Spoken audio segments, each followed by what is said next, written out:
Uh, For the people who are listening on Zoom, we've had some technical problems.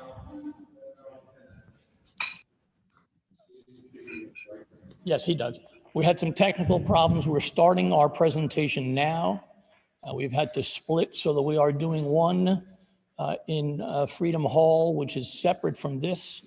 We apologize for all that inconvenience, but this is an important topic. We have all of the water commissioners here, as well as Chris Wiseman, who's the water department manager. They're here to talk about a number of issues relating to drinking water supply, pricing, other regulations that are coming down the pike, given all that we have been experiencing in the area. So without any further ado, we're going to begin. And I hope that people will forgive us for all of the technical issues we've been having. I'm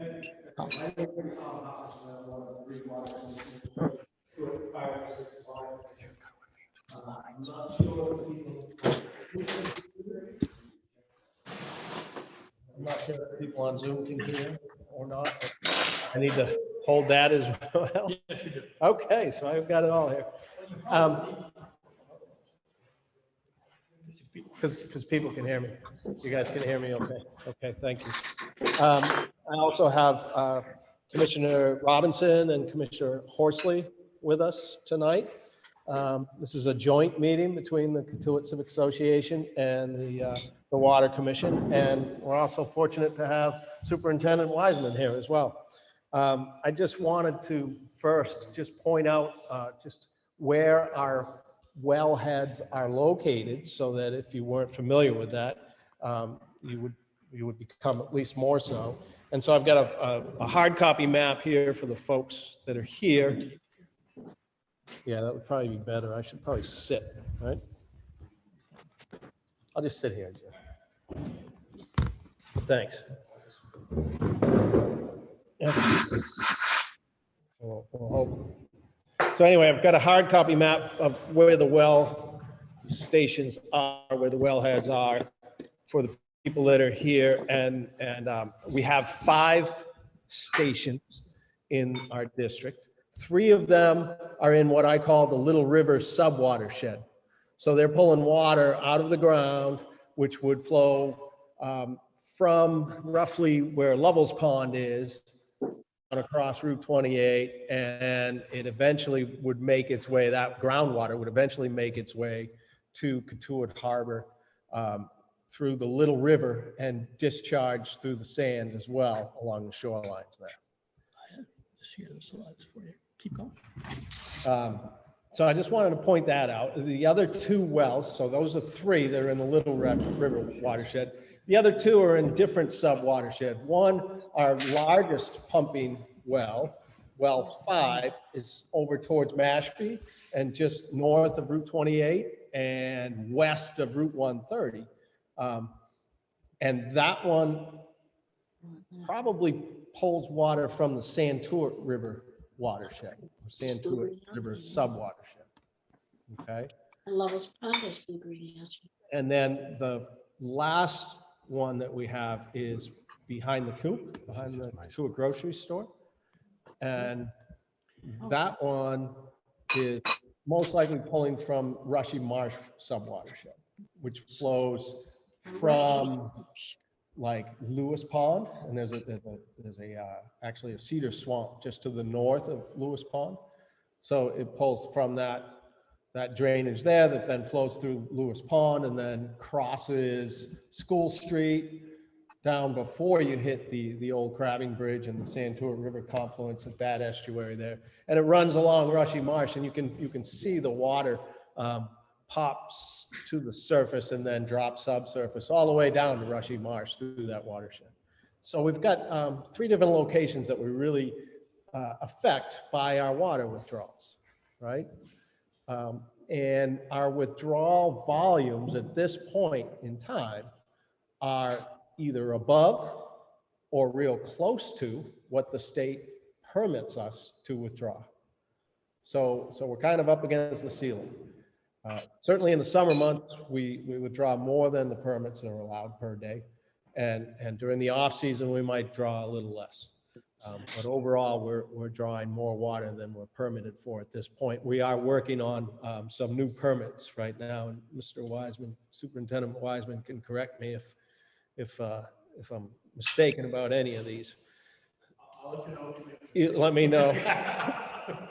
And I don't know if everybody knows me, this is my second term as a water commissioner, and I'm going to serve as the chairman for the water commission for the next year.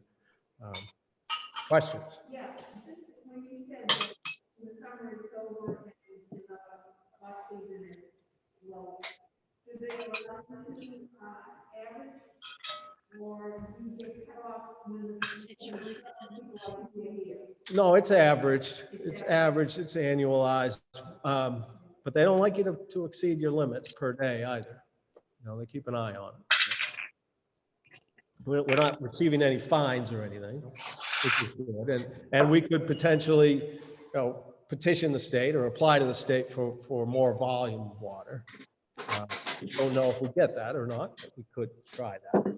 Either way, we're withdrawing more water, more water than what is than what we receive through our precipitation as a sole source aquifer. That's our supply, right? So we do have some challenges in front of us in terms of volumes of water that we're using. And so in the past year, under Commissioner Horsley's chairmanship, we worked hard to come up with strategies to reduce our overall withdrawal so that we could, in fact, be within our permits limits. And again, if anybody has any questions, just raise your hand. I'm happy to take questions at any time. But at this point, I wanted to turn it over to Commissioner Horsley, who has put together some nice presentations. Just one point about the volume of water pumped. This is a graph that we handed out at the district meeting in May. And FY 2019, which is running from July to July, the district pumped, the water department pumped about 189 million gallons of water that year. It increased to over 196 million in FY20, and then this past fiscal year, 2021, which ended at the end of June, we pumped 208,000. So it's gone up like 20 million gallons. That's 3 years. And Cotuit is not growing. We're not seeing lots of new houses. So that means that the houses that are here, and perhaps in the last year, more people who are here longer are using a lot more water than they had previously. So that, as we will talk about probably later, is an indication of more people being in the village longer term, some of them more year-round now, and also the irrigation that we've identified as a concern. So Commissioner Horsley has some good graphics on that. Okay. If I could just remind everybody to please mute themselves on Zoom, because we are getting background noise, and that can be distracting to everybody who is trying to hear what I apologize for has been a disjointed effort so far. Okay, so Galaxy Tab S2 needs to turn their mute on, please. somebody has to mute. Okay, so I'm Commissioner Horsley, and I'm going to talk a little bit about our lawn irrigation work that we've been doing for the past year, and talk a little bit about some directions that we may be going. I'll just mention now that we do have a water commissioners meeting this Wednesday, at which point we may be making some decisions. So couple opportunities for input. We had a big workshop last summer that many of you may have attended. We've had a lot of dialogue with people, so there's been a lot of effort that's gone into this so far. So I've got about a 10 or 15 minute slideshow here that will walk you through sort of the subject matter, why we're concerned about this, and some options as to where we might go. This first slide just kind of shows, obviously, the focus of what we want to talk about, lawn irrigation, which is a very significant demand. And as I'll get into, it's a consumptive water use, meaning once it gets put on the lawn, it's gone. It goes into the atmosphere, into the plants as transpiration, doesn't go back into the groundwater.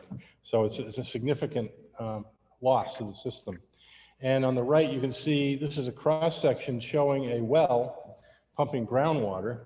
Groundwater is just water that's under the surface of the land that saturates the soils. You can't see it too often. I did see it once in Hawaii, but normally you can't see groundwater unless you dig a hole and water fills that hole, would be groundwater. So here we've got a well, and the flow arrows show the water going towards those wells. So the next slide. And this kind of shows the two uses that we'll talk about. Water gets pumped to homes, mostly residential in Katuitt. And most of that water makes its way back into the groundwater via the septic system. So septic systems is not a consumptive use because it goes back in.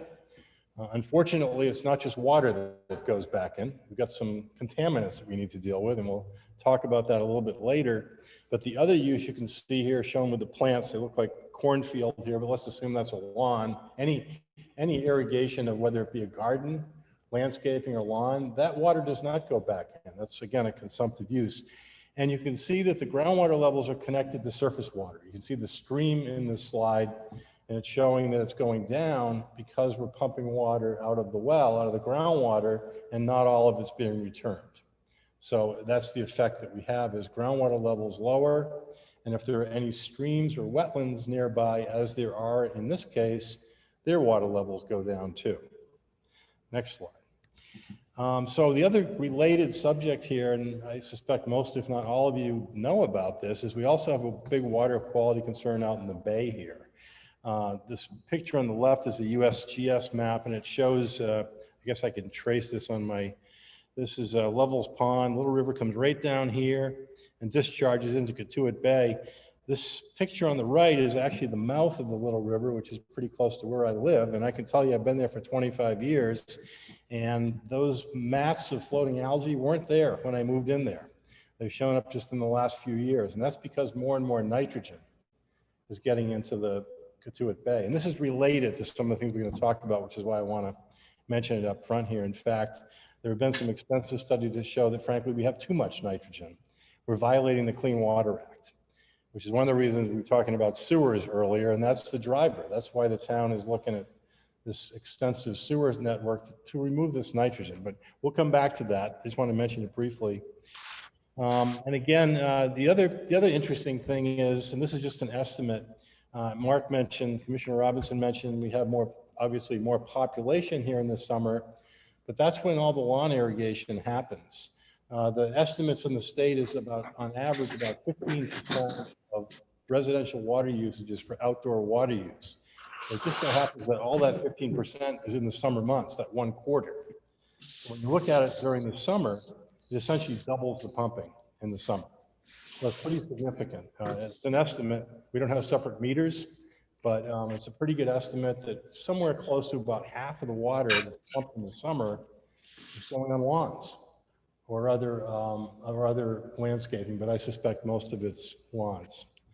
Next slide. Just a couple quick slides. I've got some 2019, 2020, and Chris is here. We can talk about 21.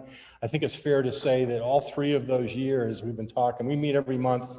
We talk about how much water we're pumping. And as you can see from this slide, we're exceeding, as both Commissioner Hoppenstedt and Robinson mentioned already, we're exceeding our limit for the past several years during the summer months. And you can see in this case, it looks like it's almost double in some cases. So again, it's primarily the lawn irrigation that's driving us over that limit. And here's some figures from summer of 2020, same kind of thing. These are actually weekly figures. And you can see throughout the entire summer, we're over our limit. And as we'll get to, it's not just a fictitious limit. The limit's set for good reason. As I said, if you pump more water out, then you lower the water levels, you affect stream flow and wetlands, and that's exactly what's happening here. On the bottom, there was really hard. 6 months. Yeah, those are weeks. Each one of those bars is a week. This is the summer, this is the month. This is through the month of June. So each bar is a week's worth of pumping. Okay. You sorry? The whole thing, but each one is a, oh, we're looking at different, I'm on the next slide. Sorry. There we go. So this is weekly. The prior one was monthly, correct. This one's weekly. Yeah. I'm sorry. Okay. Next slide. So this is, Commissioner Hoppenstadt mentioned the different well fields. We're going to focus on the main well field, which are these 3 wells you can see in the middle here. And you can see that these are individual property lots, little rectangles. And the line, this blue line represents the so-called Zone 2 area. That's the protection area for the well. Under worst case conditions, that's where the water comes from that goes to the wells. So you can see that there's a lot of properties, all of which are on septic systems, that are within the Zone 2. That's where the drinking water comes from, or some of them. As you can see, the town, the water district owns all this land down here around the wells as protected land. So there's no pollution sources there. It's just rainfall that gets into the groundwater. You can also see the Little River coming down here, which is one of the subjects we want to touch on tonight, and the wetlands, the vegetative wetlands associated with that Little River. Next slide. And this is just a conceptual picture, again, just so you can visualize, because it's hard, you can't see subsurface. So to try to understand what's happening around a pumping well, it's almost like a straw where you start pumping water out of something and it creates almost like a funnel. It's actually a cone of depression where the water goes down and into the well. And as you can see, it collects the water from around the well and also from up gradient, or what we call upstream. We'll come back to that too. Next slide. Just another picture of that Zone 2 area and some flow directions. You can see in this case, we have an arrow coming from the Little River, which is one of the concerns with the maximum pumping. One could say we're in violation of the Massachusetts wetland regulations by doing that, because you can't alter wetlands, and we're pumping too much water. So some questions we get is, why don't you just get the permit increased? Well, the reason we won't get it increased is because we're already impacting the wetlands. So we need to go to a new source, or we need to look at other alternatives, which we've been trying to do. And unfortunately, there's no simple solutions. Next slide. What's consequence of impacting the wetlands? And the what, sorry? The logs. Oh, okay. So the question is, what is the consequences of impacting the wetlands and drawing down the river? Well, there's a scientific answer that we're destroying habitat, fisheries habitat, a lot of other habitat. There's a legal question. Like I said, there's a law that protects wetlands that somebody could propose to changing it. I don't think there's any chance you'd be successful. That law has been around for a long time and a lot of support for it. So you're in legal violation of the law.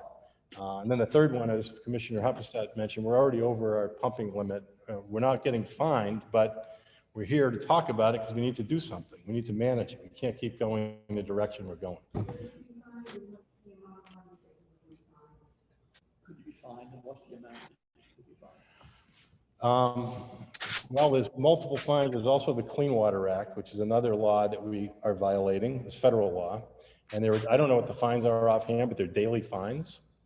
Usually the regulatory agencies, EPA and Mass DEP, don't collect the fines. They usually negotiate what they call a consent order.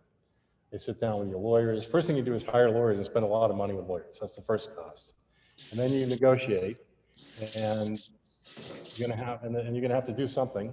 You may have to pay the fines in addition to fixing it, but you may not. So I don't know what the numbers are, but probably not a good investment to go down that road.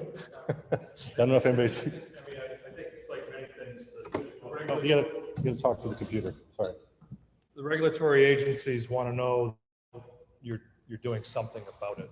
And so if we recognize the problem, if we come up with some identified solutions that Invited our clean water staff. get the volume down closer to the maximum limits. So that's what we've been spending the last few years on, is trying to figure out an equitable way to encourage, conserve, Water. to Please. They're charging us. Down. Again, people, please mute yourselves. Yeah, we can hear somebody talking in the background. Please mute yourself. Thank you. Okay, let me keep going. I've got about 10 more slides, and then we can really have a lot of good discussion here. Next slide. Yeah, got it.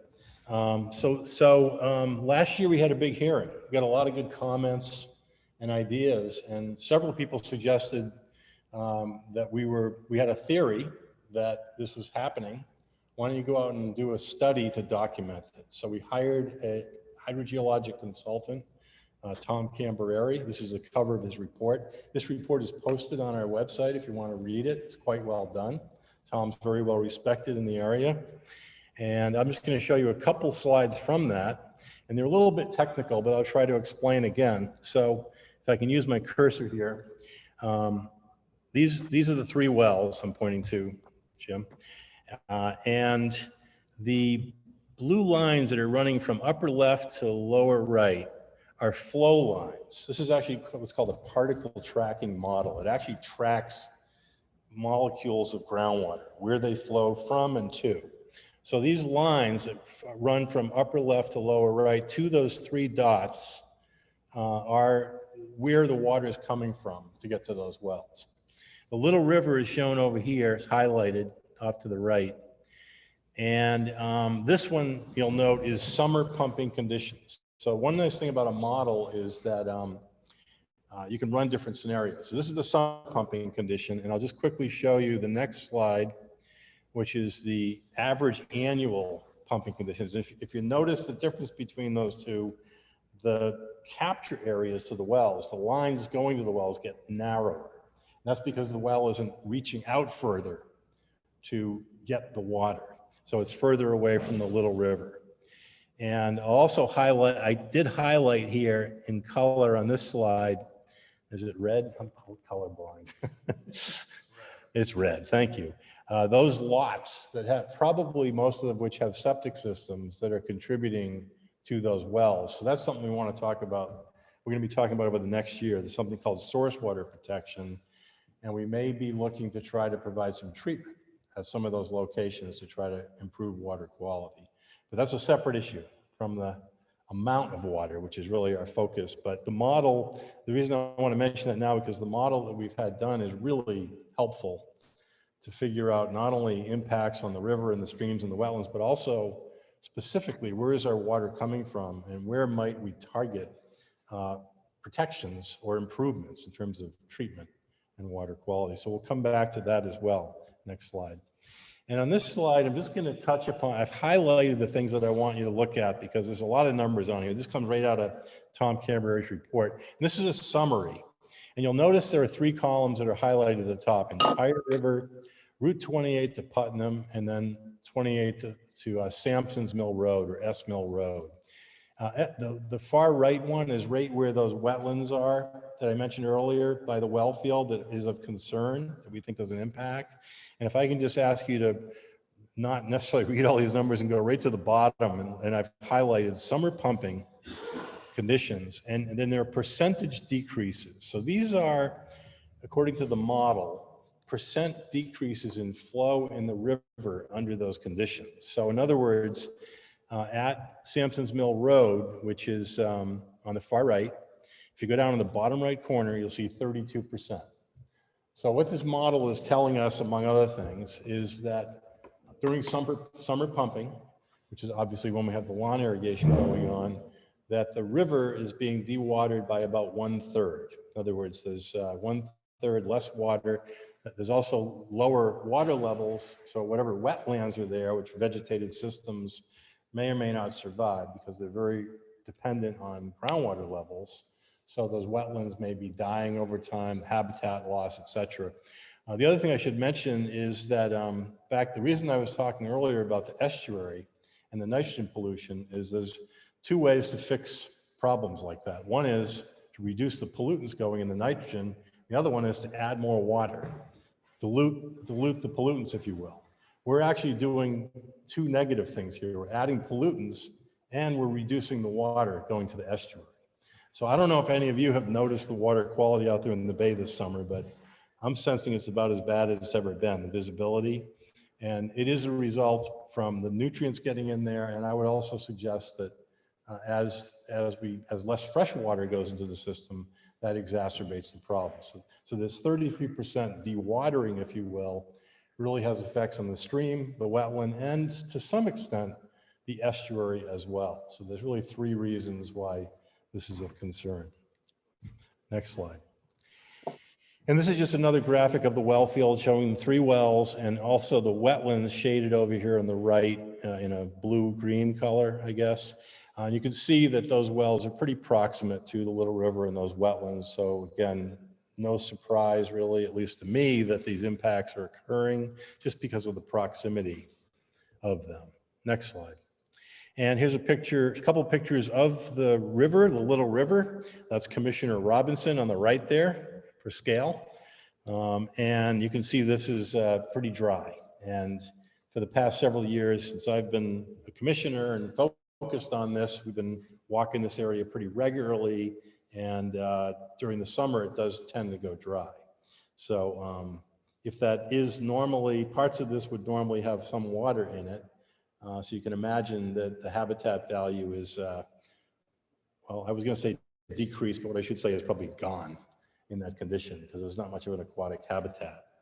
So that we certainly get dry conditions up, partly in the upper reach up near Lovell's Pond. Some of that may be natural, but as you get down the river further near Sampson's Mill Road, there should be some water in that stream under natural conditions.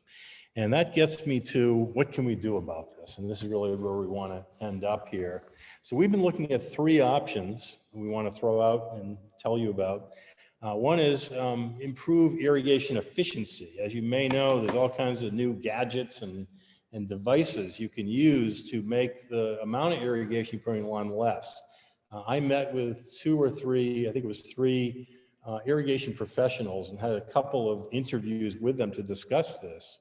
And by their own admission and their suggestion, the benefits of doing that are somewhat helpful, but not highly significant. And what I mean by that is, and I think I've got a slide coming up here, that perhaps if everybody had one of these smart irrigation systems and everybody maintained it, and according to him, that's rare, that it gets maintained properly, so that's another issue. If everybody did that, we might get about a 30% savings in irrigation water. But he suggested, he kind of laughed and said, good luck having that happen. So I think that this smart irrigation technology is something we want to encourage, but we should not, in my opinion, not be fooled into the fact that that will solve the problem by itself, because I don't think it will. And again, I'm basing that on irrigation professionals who sell this equipment. And they were just being very honest with me that it has its limitations. So there's some benefit that we could get from that. So the second one is, do we need, I'll take your question. Go ahead, sir. Is that primarily shutting off when it's been raining, or is it drip system? It's actually, there's a number of different systems, but the first one that we all see and laugh is when we see the sprinklers going when it's raining. So that for sure. But secondly, most of the systems, the newer systems actually sense soil moisture, so they can program the amount of irrigation that would go on there. So basically what they do is they cut down on the water waste.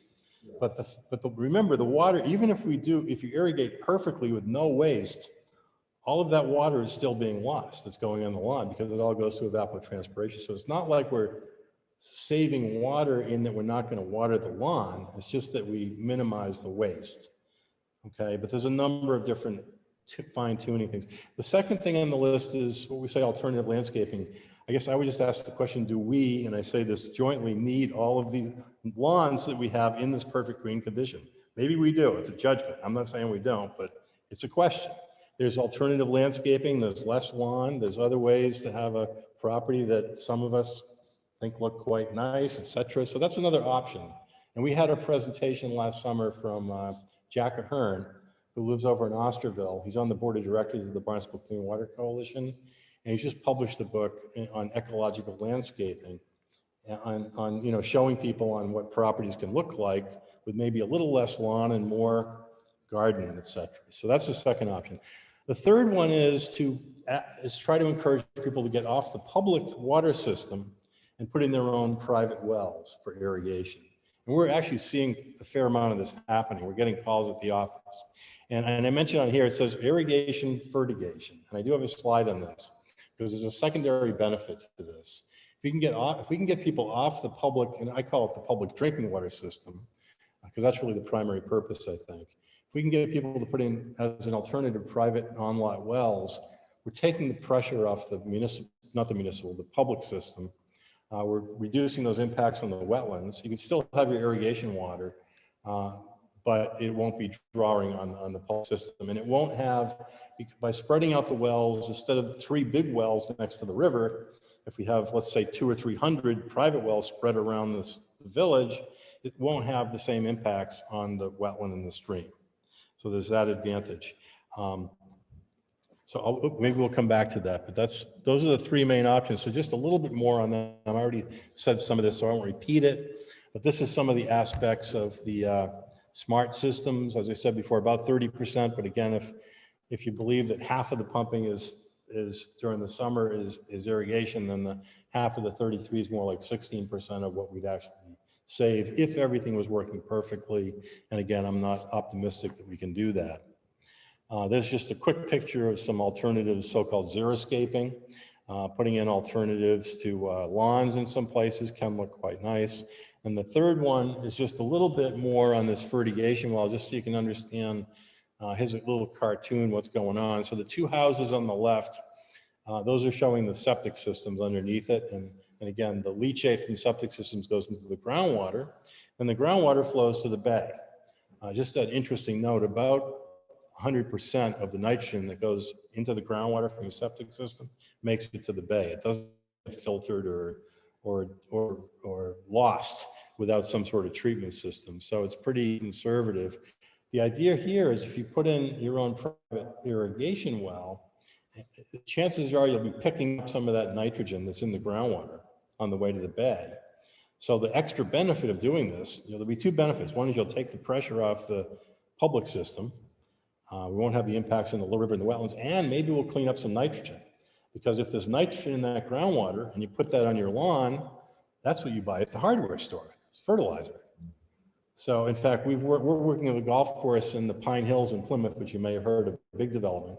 They do this. They have a fertigation well, and they've cut down buying commercial fertilizers to the tune of $20,000 a year because they're using nutrient-enriched groundwater and cleaning up a pond at the same time. So we can do this in Cotuit. This is actually a technique that was published by the Cape Cod Commission for Cape Wide. We've had a number of people approach us. We're happy to help you if you're interested in trying to do this. So that's an option. And I think I've just got one more slide. If you're interested, back to the nitrogen from septic system idea. This is something maybe we'll be working on this coming year. There are some new septic systems called innovative and alternative. And interestingly enough, I'm simplifying a little bit here, but not too much. Essentially, we're adding a standard septic system is a septic tank, which is shown here on the left, and then a leach field on the right. And what we're doing with these innovative and alternatives, we're adding an additional tank in the middle, if you will. And believe it or not, work nests are filled with wood chips. The wood chips are a carbon source for bacteria. There's about 5 technologies that have gone through extensive testing here on Cape Cod and Long Island. They're averaging around 90% removal of nitrogen. They're also doing a very good job on some of these so-called emerging contaminants that we're finding out also coming out in wastewater, like pharmaceuticals, flame retardants that come out of your clothing when you wash them in a washing machine, then it goes down the septic system. The wood chip systems are actually pretty effective at removing those pollutants too. So one of the things we're going to be looking at this coming year is, could we get some of these installed in those critical areas that I mentioned earlier, where we know there are septic systems contributing to our drinking water. Maybe we can get some of those systems upgraded using this technology and reduce the pollutants. So I think that's the last slide. I already said that.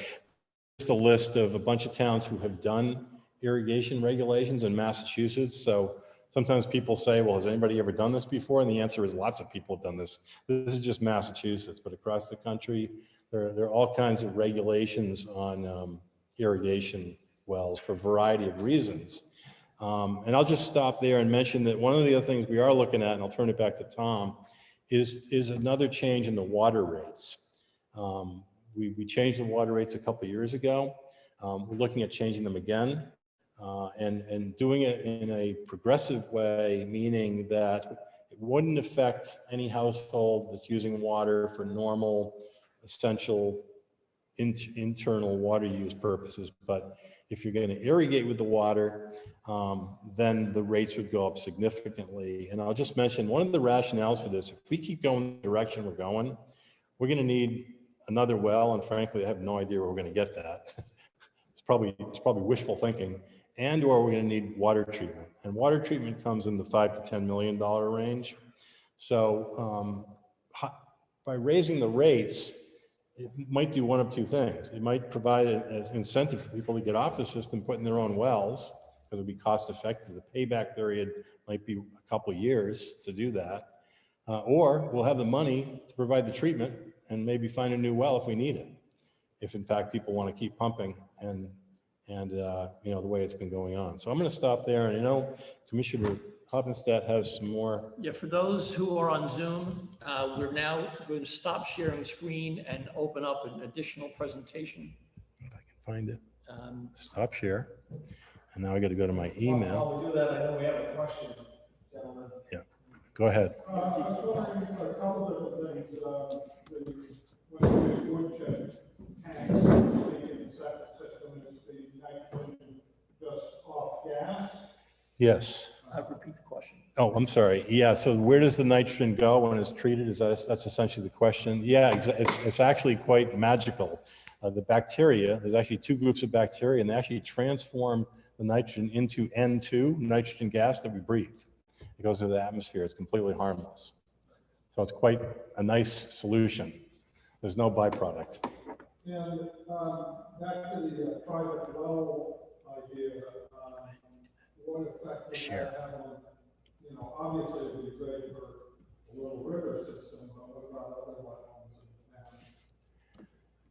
town? I think I missed the The question. question is, what is the impact on other wetland areas Oh, in the town? yeah, if by doing the people drill private A lot of private wells. Yeah, as I mentioned, this question has come up quite a bit, so it's a good question, and it's maybe hard. And if you remember that slide I had that showed the cone of depression around the pumping well, in the public supply wells here, that drawdown might be 5 to 10 feet when you're pumping at max. Even more. So it's huge. When you, and I've done this with a single lot well, you start pumping it at 3 or 4, 5, 6, 10 gallons a minute. You're not even going to be able to observe a water level change. It's going to be very hard. It's such a small draw. So by spreading it out, into, like I said before, instead of 3 big wells pumping, if we had 300 or 1,000 private wells, you would never see, you wouldn't be able to measure the drawdown on a well. So it really becomes kind of. There would be theoretically. The question is, does that draw down on the I'm aquifer? sorry. Yes, does it draw down the aquifer? Theoretically, mathematically, that you could compute a number, but it would be really hard to observe it. It would be so small. And the reason why I know that sounds like maybe doesn't make sense because the other one is drawing down a lot, but it's in one place. So if you spread out that cone of depression across the whole town, you wouldn't. I'm talking about the sole source aquifer. Right. Right. For Yeah. the tape. But remember, yes. So if it is a consumptive use, and all this irrigation water is probably causing a very small change across the board, but where it's having, and I think the biggest impact is where we pump a lot in one place, near a wetland, which is what we have here. Yes, you're right. There's probably some impact by spreading it out. So maybe the other solutions are things to talk more about, less lawn, or I'm colorblind, so I can't tell if my lawn is green. So I don't irrigate. I wouldn't really see the benefit. I know I have them, and they work a little bit. I just wanted to mention, I got this in the mail last week from a company that's a sprinkler system company. And this was a flyer that came in the mail, and it had some fun facts How much water could your irrigation system be wasting? And a broken sprinkler head wastes 25,000 gallons per year. That's almost as much as my whole household consumption. 25,000 gallons a year for a broken sprinkler head. And I've seen broken sprinkler heads around Katuitt. Years ago, I saw one down in the winter, cold winter day. I saw a broken sprinkler head along the seawall at the past Oregon Beach. And I said, that guy's probably in Florida. He's not gonna know unless he's got a caretaker. That's gonna be going all winter. And I think somebody must have called and told you about that. But, and then there was another one up near the head of Main Street that I saw just a year ago, and it was spewing the broken sprinkler head was spewing the water out onto Main Street. So hopefully that one got seen a little quicker. And then an irrigation line leak as small as the tip of a pen can waste 6,300 gallons a month. So line leaks are another cause for concern. It's not just the sprinkler heads. You know, you're putting all these lines all throughout the lawn. The more lines you have, the more chance you have of leaks. And you know, we have people who come in to us and ask for relief when they've had leaks. And I think in general, we're much more sympathetic to people who have leaks in their drinking water system than in their irrigation system. At least I do. Mark, can I ask a question about the irrigation at the cemetery? Is that on a well? Yeah. Repeat the question. Oh, the question was, the irrigation at the cemetery is not on the Katuitt water system. They have their own irrigation wells. So my question is, if I'm walking through there at 10:30 in the morning and we have restrictions on when we're supposed to be watering, and other people that I see, residents that are doing that, and a number of people in the town and in our village are seeing people that are disregarding the requirement to only irrigate at certain times or use their sprinkler system. Why is that happening? Yeah. So the question is about the voluntary irrigation. It's not a ban, but it's a voluntary reduction that we're asking the district users to observe, because we still are in a drought period. I mean, we've had a lot of cloudy weather this month, but we haven't had as much rain as other parts of New England. Last year was an amazing drought year. It was staggering the amount of drought that we had, and it never really rebounded this winter. So Why are they irrigating at 10:30 in the morning? yeah. So again, this is a voluntary thing. There's no enforcement right now. We're trying to get people educated. I can tell you that if you, It's a cemetery. I'm sorry. So the cemetery is on its own water supply. They're not subject to the same regulations. You know, we'd like them to consider it as well, but Where are they drawing the water? they have their own wells on the cemetery. Oh, I thought you said it did not. I can tell you that the Lower Cape, Chatham, Harwich, Dennis, Brewster right now have mandatory irrigation bans. So right now it's only odd and even days. If you're an odd numbered house, you can irrigate, you can sprinkle on an odd day. And that's a mandatory thing, and there are enforcement about that. So if this part of the aquifer experiences that same level of concern, we'll have to have a mandatory. I just think at 10:30 in the morning on a hot sunny day, Right. that doesn't make sense. Yeah, I agree. There are other questions? Dick? I'm not really familiar with water restrictions generally, but are there any provisions for people growing food? Yes. So I'm going, I didn't the chairman include- participating. I control. Thank you. I don't think I have any slides on that, but we do have a proposed regulation, right, where we're proposing, and we'll probably decide one way or another on this regulation on Wednesday of this week. And it does contain an increase for the top users, particularly if you're over 200,000 gallons that you're using per 6 months. right? I think it's, then your rates for that upper level are gonna double. You're gonna go from like $14 a thousand to $30 a thousand. 25. $25 a thousand.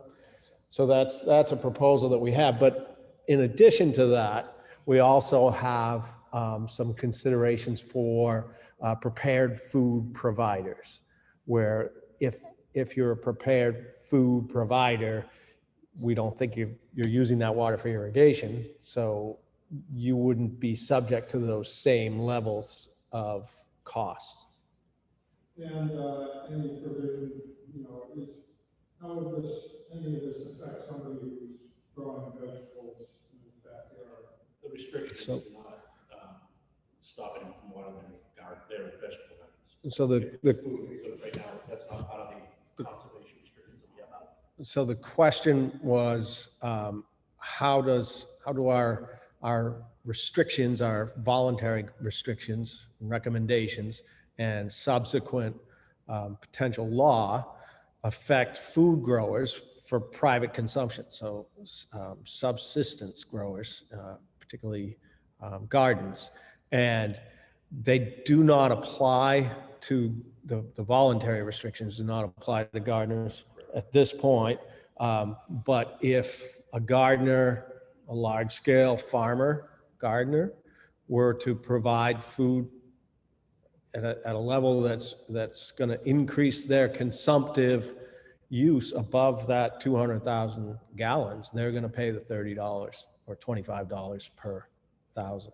So in other words, the restriction doesn't apply, but the price variation. The price variation will, yes, thank you. So there are ways to conserve for irrigation of gardens and farm fields, which is drip irrigation, of course, better than sprinkler heads 10 feet high, broadcasting, lots of different ways that we can encourage, perhaps through this pricing mechanism, we can encourage the conservation that we're looking for. And for some people, money is no object. And in that case, well, the district's getting a good chunk of change from them for the privilege of having the potable water supply being used for irrigation of lawns. And in that case, as Commissioner Horsley said, then we'll have more funds potentially for treatment plants, which we're going to need. Who controls the use of those funds, though? Well, that's the district as a whole, so it'd be the Prudential Committee And the ultimately, and the voters. district. It'd be the district come district meeting, right? So what we've talked about in the past when we reset the rates a couple of years ago is that for every corresponding increase in the revenues based on increasing the rates for water, and we did a full study to show what the true cost of supplying the water supply is to each of our households. For every increase in that revenue, all things being equal, if the costs are the same for the district, then the district tax rate should go down. So we've seen an increase in revenue from the water department through the water rates, and then the other part of how we pay for things is mostly through the district tax. So there used to be an imbalance where the water rates were artificially low and we were making up for it in the increase in taxes on the district. Now we're seeing this thing become a little more balanced.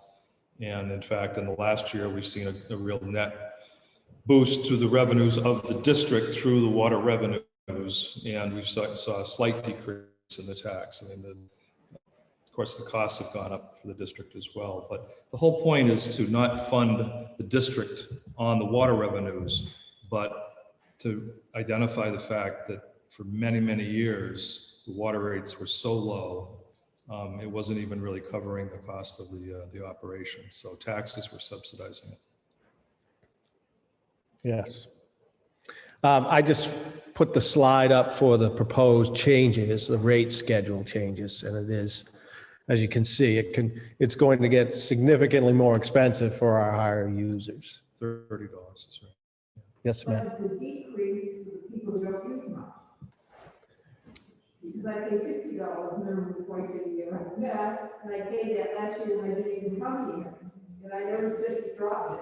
No, I think it was at 40, but then there's also a meter fee.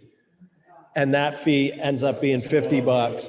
And then that goes into a stabilization fund that we have that is just for the water department for emergency needs at the district's approval. Yes. And it doesn't relate to irrigation. But I saw in either today's paper or yesterday's, in the last few days, that Barnstable is going to allow people or encourage people to put in extra buildings on their lots and stuff to increase housing, etc. And I heard somebody say, you know, the number of houses and stuff has been pretty stable in Couture. What effect would that have on water usage if all of a sudden a bunch of people decide they're going to get extra money because they're going to be renting out, parts of their lawn? They're not going to be irrigated, but the usage of it, I mean, they basically turn them into hotels. I mean, that's the way the rules are going right now. And what does that do to water? It seems to me that it's not a consistent policy. It's kind of crazy. So the question was about accessory dwelling units on existing dwellings and whether or not that's going to significantly impact water use. And I think it could. Well, it could. I mean, it could be very limited amounts of people that are actually going to take advantage of that bylaw change, I think. But anytime you add dwellings and you put more people in the district, they're going to be using more water, absolutely.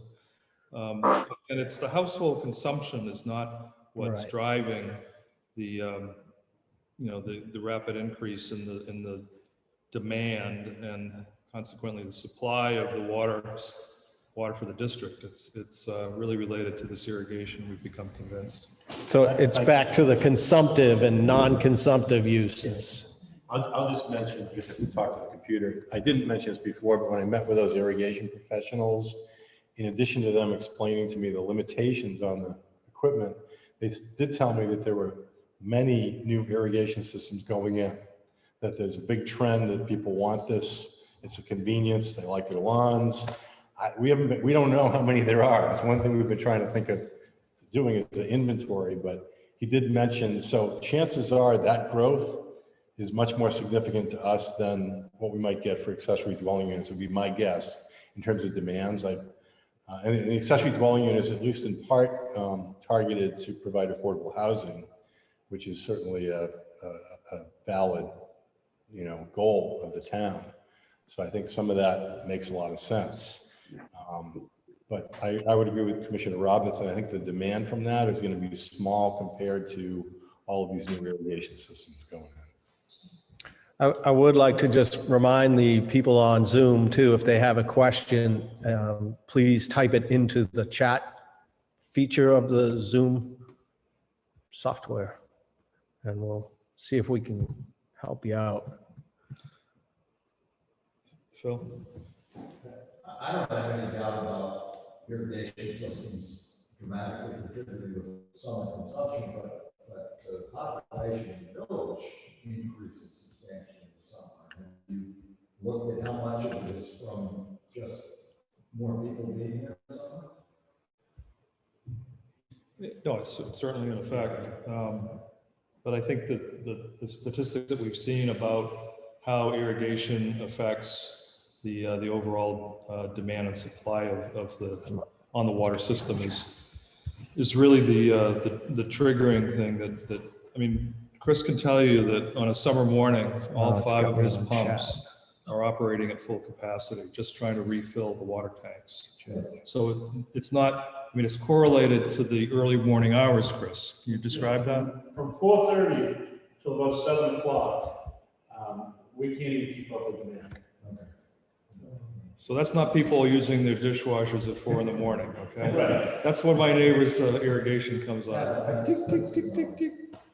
And the cumulative effect of that is what is, it's stressing his equipment, frankly.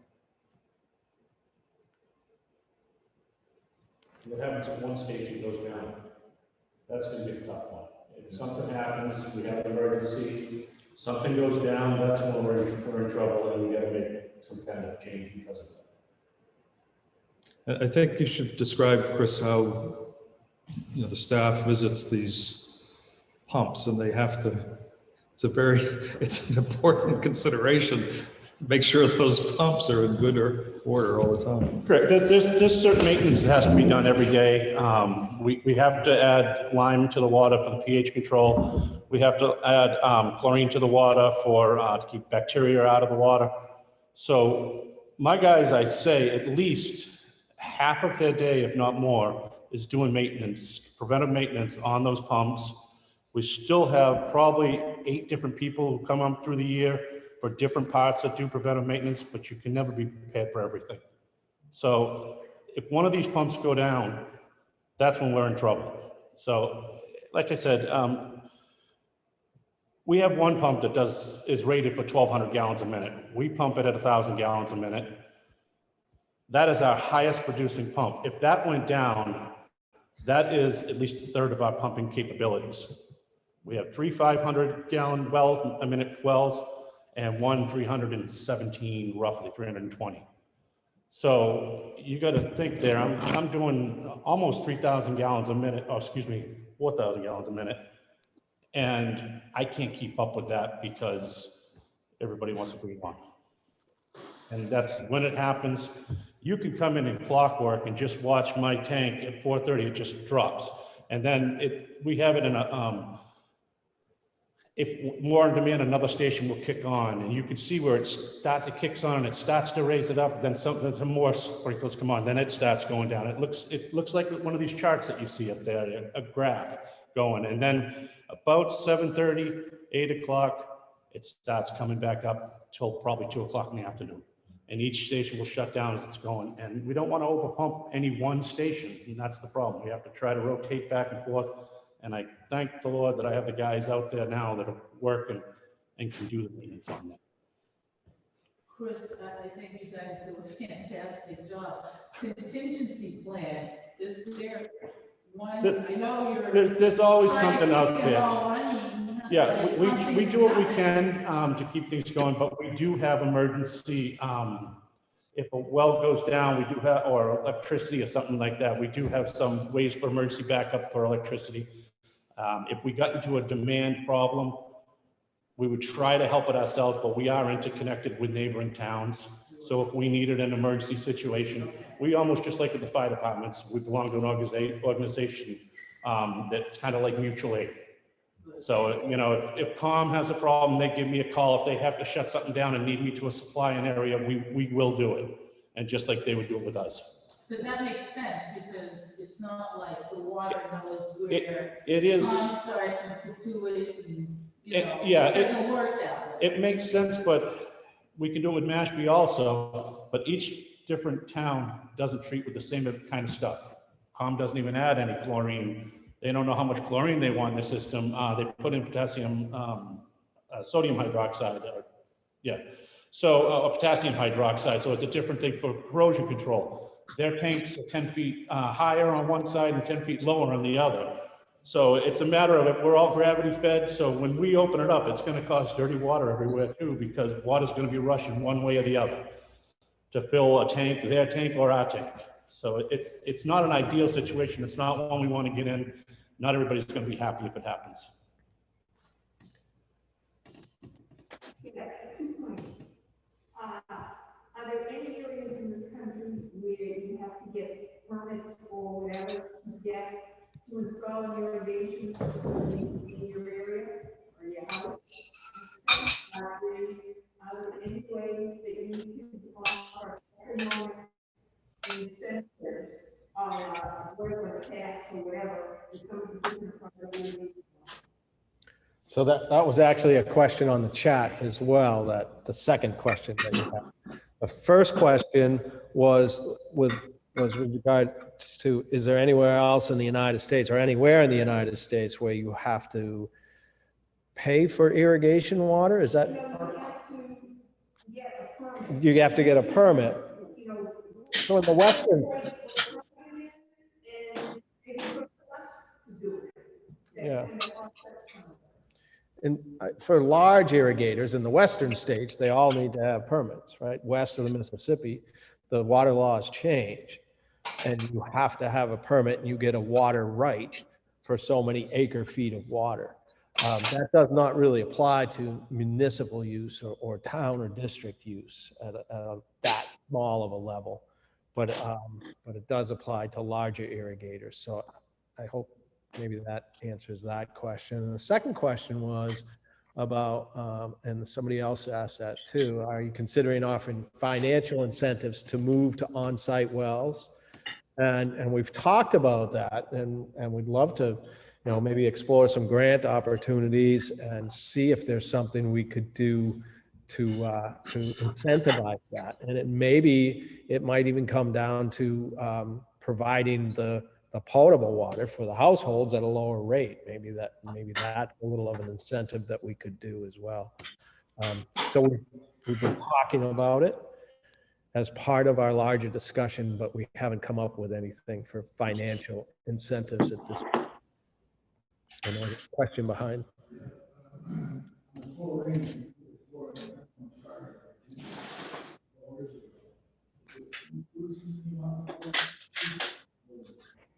There was a question about how much chlorine was used.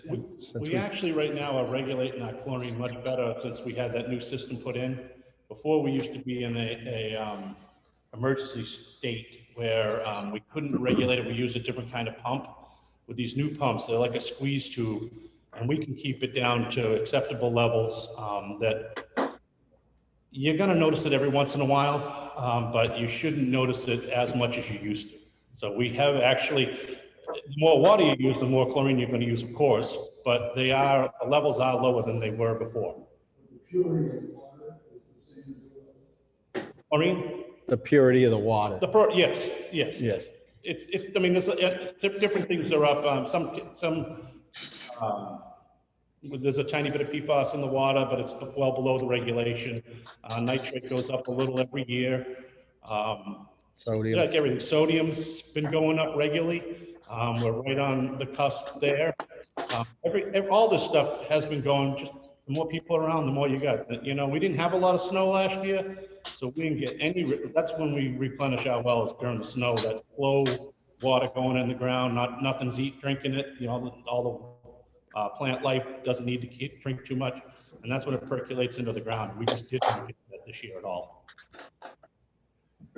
We do have a couple more questions in the chat. Someone in town mentioned that pipe is broken coming out of Lovell's Pond or the cranberry bog up there, and they're not sure. Is this an issue to look into? And these pipes used to feed Little River. There is a culvert that runs under the south shore of Lovell's Pond into the Little River, and that was either clogged or broken this past winter or spring. And I'm not sure where we are on The town repairs of hospital, that. that was 2 months ago that they were trying to find someone to clean it out because they didn't have the equipment to do it themselves. And that was only told to me through the So that's a town of Barnstable property and a town of Barnstable problem, but we don't think it's been rectified at this point.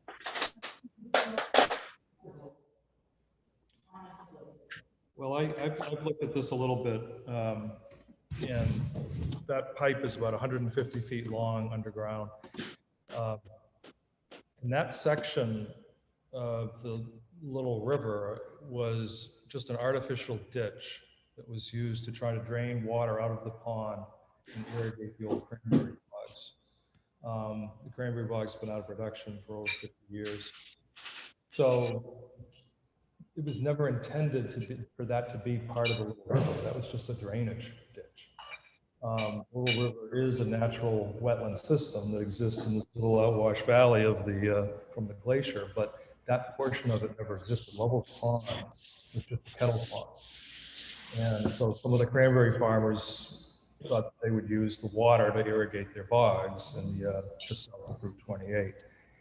And so I'm not convinced it makes any sense to reopen it. It's just all it's going to do is drain pond into a ditch that's going to go nowhere and do nothing and just seep into the ground. It's never going to connect with the rest of the river at this point. So it doesn't do anything. The elevations of that ditch are such that the water's going to be flowing uphill before it gets to Route 28. It's so full, you would have And to. that's what the town says as well. The town says that, Exactly. So it's really, the little river is influenced by the water. And then the true little river itself, not the drainage ditch of higher levels pond. Yeah. There was another question about what percentage of HH are driving the majority usage, and I think that's households driving the majority of usage, and how many households would face the spike in rates? And that's something that Jen, We did an analysis. yeah, We determined that there are about 20% of the households that are in these top tiers of water usage. So I think it's fair to assume that that 20% are the people who have the in-ground irrigation systems. And so we tried to capture that and only raising the rates for those top 2 tiers. So that'll affect 20% of the households in Katuitt who are presumably irrigating.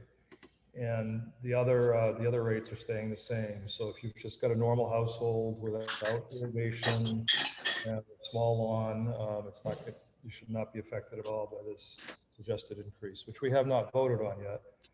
It would be part of the irrigation policy. we have also posted a job position. I don't think we've hired a summer intern yet, but we're looking for a summer intern to do some survey work for us to look at not only source water protection opportunities, but also irrigation use. The other Just question how was high about that is. what percentage of water consumption is household. I think we said that we've identified that half of the volume is for irrigation, so the other half would be household. But you have to remember that we're also using water to fight fires, and we don't have fires as often as we used to. We need to 17%.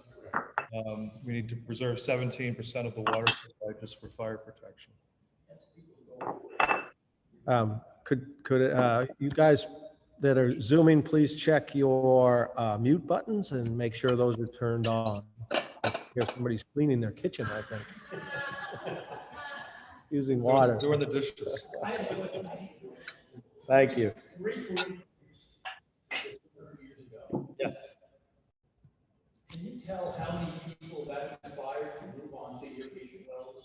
What effect it had on consumption? If we could go to, there's a slide. Let's see if I can get it here.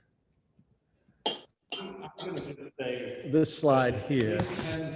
under 20 Yeah. households in town have called at least for us to mark out water services from the well companies in town that have gone and put these wells in. I'd say it's not over 20, but it's close to. I would say right around 20 people since we put this out have actually put it in. Out of the house. 20 households out of, I don't know, some people did this before because of the turn back time and everything. A lot of people have the high uses, not a lot, but I'd say around 20 of them did. So Chris, we have about 1,200 connections, service connections. 24. 2,400. Yes, 20% of 2,400. 20 people. How many people is that? 450, How many? 500, oh, 500. Okay, so 20% of 2,400 is 500. So maybe you could say estimated 500 people have irrigation systems. That's quite a lot.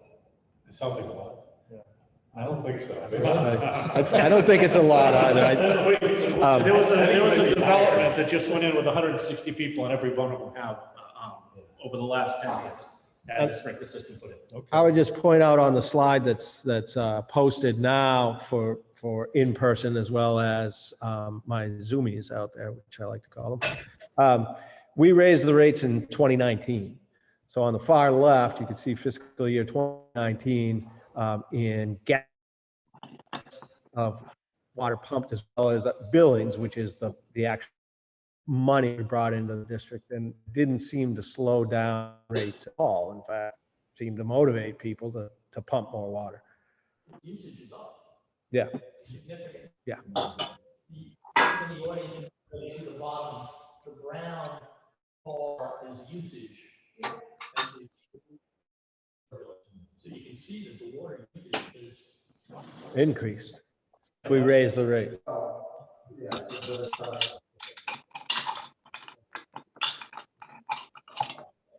Yeah. Yeah, again, I think there's a lot of work to do in the last couple of years. I'm sorry? A lot of pools. Pools. They don't use as much because they're one-time fill, but a lot of irrigation systems have gone in. I believe, talking with a lot of the professionals. And I think, we saw 20 systems, 20 wells go in. I'll bet you we'll see, we change these rates like we're talking about. I'm guessing we're going to see substantially a lot more people. And that's a good incentive. Actually, the new rate, payback period for a domestic well might be no more than 2 years. And if you play the stock market at all, 2-year return on investment will never do better than that in the stock market. It's a darn good investment. Any other It's questions? almost 9 o'clock, Chairman. Yes, I know we're guests here, but we kind are. of my bedtime. If you have any more chat questions, please type them now and We'll be mentioned Wednesday again, Tom. yeah, we do have a meeting on Wednesday. We will be meeting here at Freedom Hall on Wednesday at 5:30, during which time we will probably take action on the proposed rate change. And you can submit the comments. Yeah, we'd love to hear from you. And we truly appreciate this opportunity as well. So again, This has been great. I'm sorry for the technical snafus. The Freedom Hall was trying to break in a new system, and I think we broke it. In any case, I thank everybody for coming. I hope it was informative. All the people on Zoom, thanks for your patience. And I encourage everybody to listen to Wednesday's meeting. Thanks, everybody. Thank you.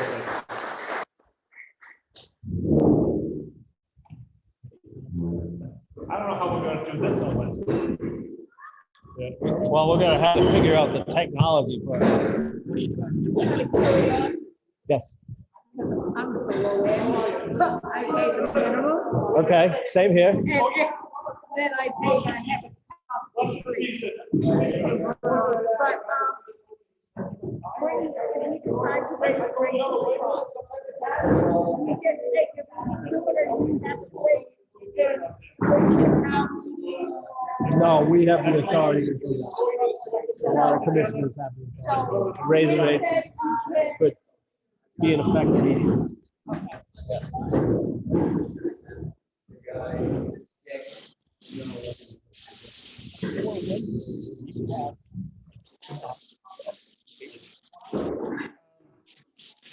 We had a figure.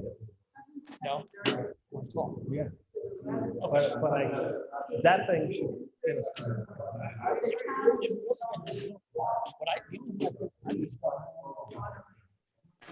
I'll come Wednesday. Make sure. I don't think I'll be here at 5. The only thing we couldn't get, I did the slides up on the screen, that audience. Otherwise, now they're Zoom Folks have the problem. right. Except, we went so fast, I didn't record it. Oh, that's all right.